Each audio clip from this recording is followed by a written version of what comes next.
ജ്യോത്സ്യന്റെ കുറിപ്പ് നേരിട്ട് കണ്ടാലേ നിനക്ക് മനസമാധാനാവുള്ളൂ എന്ന് എനിക്കറിയാം. 10 8 പൊരുത്ത.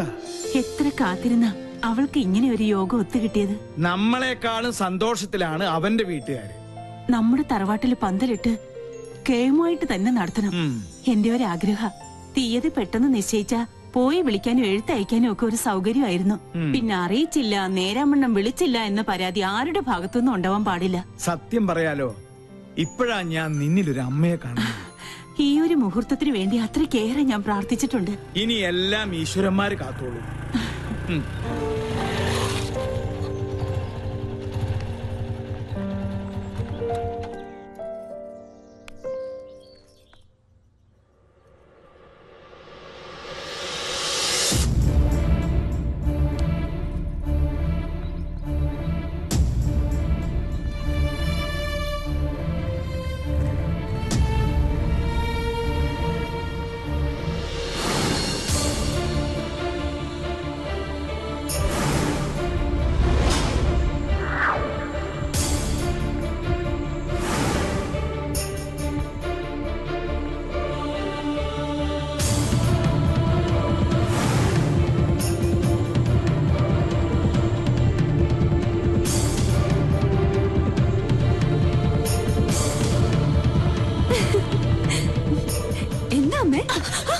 അങ്ങനെ വിളിക്കരുത് എന്നെ.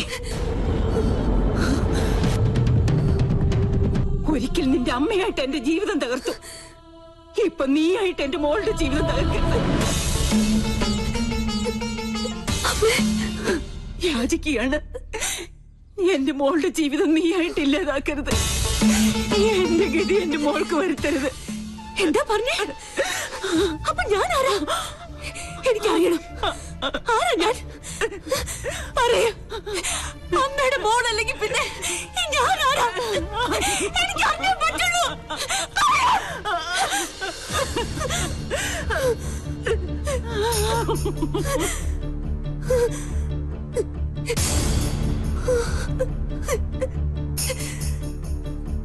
മോളെ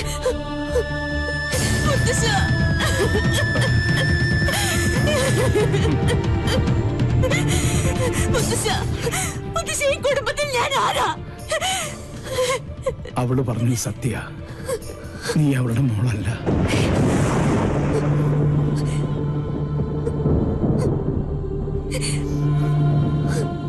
എന്നെങ്കിലും നീ അറിഞ്ഞിരിക്കേണ്ട ഒരു സത്യം മനഃപൂർവ്വം നിന്നിൽ നിന്ന് മൂടി വെക്കുകയായിരുന്നു. നിന്റെ അച്ഛനു വേണ്ടി, എന്റെ മോനു വേണ്ടി, അവളുടെ ഭർത്താവിന് വേണ്ടി. അന്ന് നിന്റെ അച്ഛൻ പൂനെയിലായിരുന്നു, രാജലക്ഷ്മി ഡൽഹിയിൽ.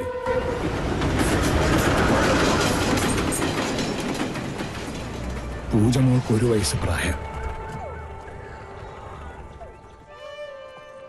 മേജർ സാഹബ് ബാഹർ ഗയേ ഹൈ. എനിക്കറിയാം ഇപ്പൊ എവിടെയാണെന്ന്. വണ്ടി എടുക്ക. രാജലക്ഷ്മി, എന്താ ഇത്? അവൻ എന്തായാലും ഇങ്ങോട്ട് വരും. അപ്പൊ നമുക്ക് കണ്ടാ പോരാ. എനിക്ക് ഇപ്പൊ തന്നെ നേരിൽ കാണണം.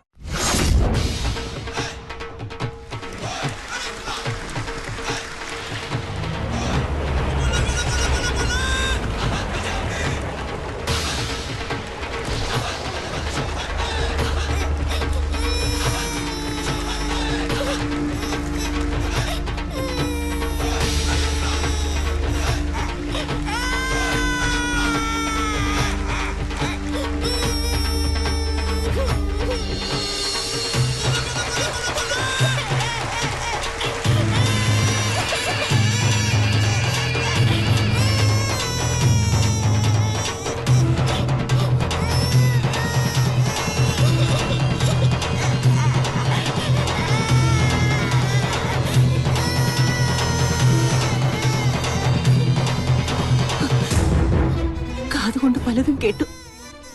സ്വന്തം ഭർത്താവിന്റെ രഹസ്യബന്ധം നേരിൽ കണ്ടു തന്നെ വിശ്വസിക്കണമെന്ന് തോന്നി. തൃപ്തിയായി. വേണ്ട, ഈ നിമിഷം മുതൽ നമ്മൾ തമ്മിലുള്ള എല്ലാ ബന്ധവും തീർന്നു. പക്ഷെ എന്നെയും എന്റെ മോളെയും വഞ്ചിച്ച് നിങ്ങളെ സുഖമായി ജീവിക്കാൻ ഞാൻ അനുവദിക്കില്ല. ഞങ്ങളുടെ ശവം കൂടി നിങ്ങൾ കാണേണ്ടി വരും. അതെ, ദൈവ സത്യമായിട്ട് ഞാൻ പറയാ, ആ കടുങ്കൈ ഞാൻ ചെയ്യും. എന്തിനാടാ ആ പാവത്തിനോട് ഈ ദ്രോഹം ചെയ്തത്? അച്ഛാ വേണ്ട, അവള് പറഞ്ഞതുപോലെ ഈ നിമിഷം മുതൽ എനിക്ക് ഇങ്ങനൊരു മകനില്ല. वो औरत तुम्हारी पत्नी है क्या? यूं तुम दोनों ने मिलकर उस बेचारी को धोखा दे दिया। क्या तुम पहले से ये बात जानती हो? बोलो, कहो। मैं जानती थी। उस औरत के आंसू एक बच्चे को भी श्रापित कर देगा। तुमने हमारे कुल का नाम मिट्टी में मिला दिया।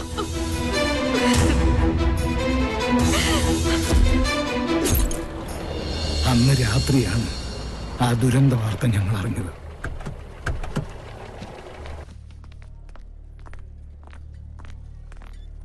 നിന്റെ അമ്മയുടെ ജഡമായിരുന്നു പിന്നീട് ഞങ്ങൾ കണ്ടത്.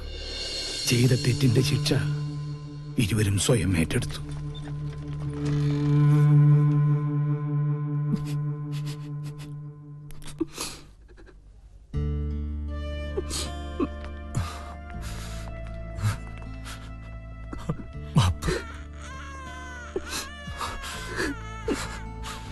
എന്റെ മോളെ വളർത്തും, ഒന്നും അവളെ അറിയിക്കരുത്.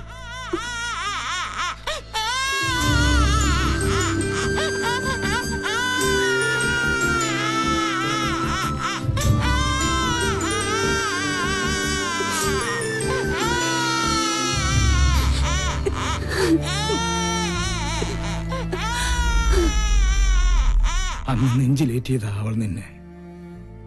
പിറ്റേന്ന് നിന്റെ അച്ഛനും മരിച്ചു. സ്വന്തം മോളെ പോലെ ഒന്നും അറിയിക്കാതെ തന്നെ വളർത്തിയത്. ഒരു നിമിഷം അവള് വാവിട്ട് പറഞ്ഞുപോയി. അപ്പൊ ഈ വീട്ടില് ഞാൻ ആരുമല്ലേ? എന്താ നീ പറയണേ? നീ എത്ര വളർന്നാലും എന്റെ മോൻ അന്നേ ഏൽപ്പിച്ച ആ കൈക്കുഞ്ഞായിട്ട് നിന്നെ ഞങ്ങൾ കണ്ടിട്ടുള്ളൂ. അറിഞ്ഞു തന്നെയാ നിന്റെ എല്ലാ കുസൃതിത്തരങ്ങൾക്കും ഈ മുത്തച്ഛൻ കൂട്ടുനിന്നത്. സ്വന്തം മോളല്ല, എന്നിട്ടും എത്ര വാത്സല്യത്തിന് എന്നെ വളർത്തിയത്. അമ്മയെ എന്തുമാത്രം ഞാൻ വേദനിപ്പിച്ചിട്ടുണ്ട്. ഈ ഞാൻ കാരണമല്ലേ അമ്മയുടെ ജീവിതം പോലും ഇങ്ങനെയായത്? അല്ല, ഒരർത്ഥത്തിൽ പറഞ്ഞ രാജലക്ഷ്മിയുടെ ജീവിതം തകർത്തത് ഈ ഞാനാ. ആ രഹസ്യബന്ധത്തിൽ നിന്നും എന്റെ മോനകറ്റാൻ മനപ്പൊരുത്തം പോലും നോക്കാതെ മുറപ്പെണ്ണിനെ കൊണ്ട് ഞാൻ അവനെ കെട്ടിച്ചു. അവൾക്കൊന്നും അറിയില്ലായിരുന്നു. എന്റെ സ്വാർത്ഥതയ്ക്ക് വേണ്ടി ഞാൻ അവളെ ബലിയാടാക്കിയത്. ഈ മുത്തച്ഛന് ഒരു പ്രായശ്ചിത്തം ചെയ്യണം നിന്നിലൂടെ. അവൾ പൂജമോൾക്ക് വേണ്ടി ഒരുപാട് ആശിച്ചുപോയി. നാട്ടിൽ ചെന്ന് ഞാനും വാക്കുകൊടുത്തു, ഈ കല്യാണം തന്നെ നടക്കട്ടെ. സഞ്ജയനോട് വല്ല മോഹവും മനസ്സിൽ തോന്നിയിട്ടുണ്ടെങ്കിൽ എന്റെ മോളത് മറക്കണം. ഈ മുത്തച്ഛന്റെ ഒരു അപേക്ഷയാണ്.